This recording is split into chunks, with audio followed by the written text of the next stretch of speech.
Okay, so this is going to be our slams.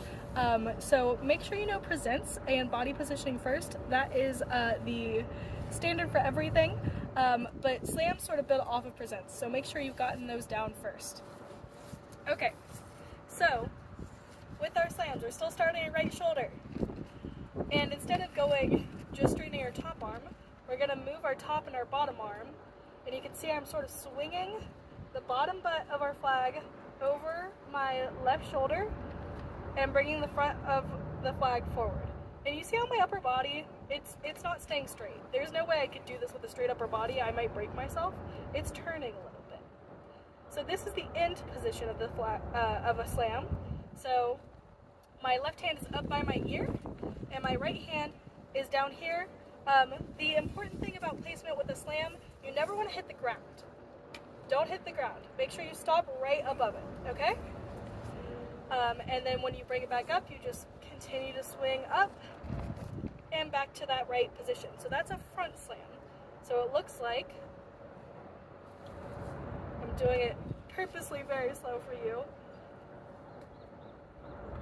And I'll even give you a left side view, or a right side view. Okay. Counts for these are the same as presents. Ooh, so they're fast. And the important things with slams is that you're very quick and clean with them. So you want to act like you're stopping something, like a very clear stop and stop. It's very fast. So count wise, it's 5, 6, 7, 8, 1, 2. 5, 6, 7, 8, 1, 2. Okay, so that's a front slam. A back slam, you bring it back over your right shoulder, ooh, and it comes by your side here. Again, we're never hitting the ground.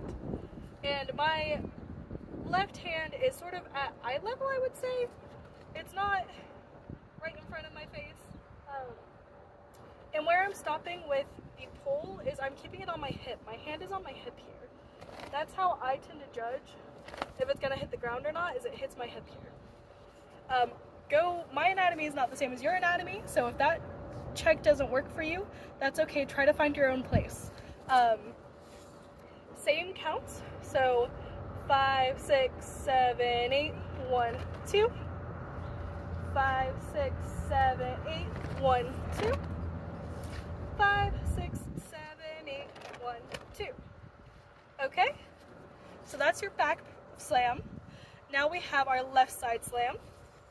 And the left side slam is interesting. It's the first time you're going to take your hand off the pole. So your left hand's going to come off and it's going to come down at this 45-degree angle. There is a position in color guard called A-frame where you put your arms down at a 45-degree angle and it looks like you're making a little A or like a triangle with your upper body. So we're doing sort of like half of that frame just with your left hand. And then your flag's going to take, your right hand's going to take your flag and drop it into your left hand here. Now my pole is tucking under my right arm. So when I go to bring it down, I make sure this bottom part tucks into my armpit and down. It doesn't need to be super tight there, but I want to make sure that you're not trying to somehow go like this. That doesn't keep control on the flag. So I want to make sure our elbow is tucking over top of it. Okay?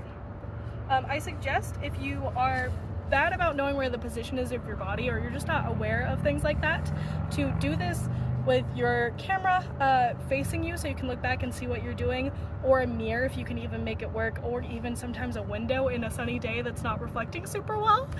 That's what I used a lot of the time. But counts wise, we have the same counts. 1, 2, 3, 4, 1, 2.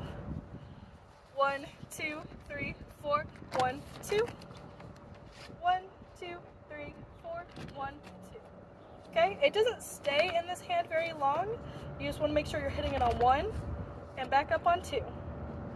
Okay, and finally you have your right side. So a right side slam, your hands stay on the pole, and you just bring the flag down and put it into what I like to call seatbelt territory. So it's crossed across your body like your seatbelt would be. And the way you want this to work, again, the flag is never hitting the ground.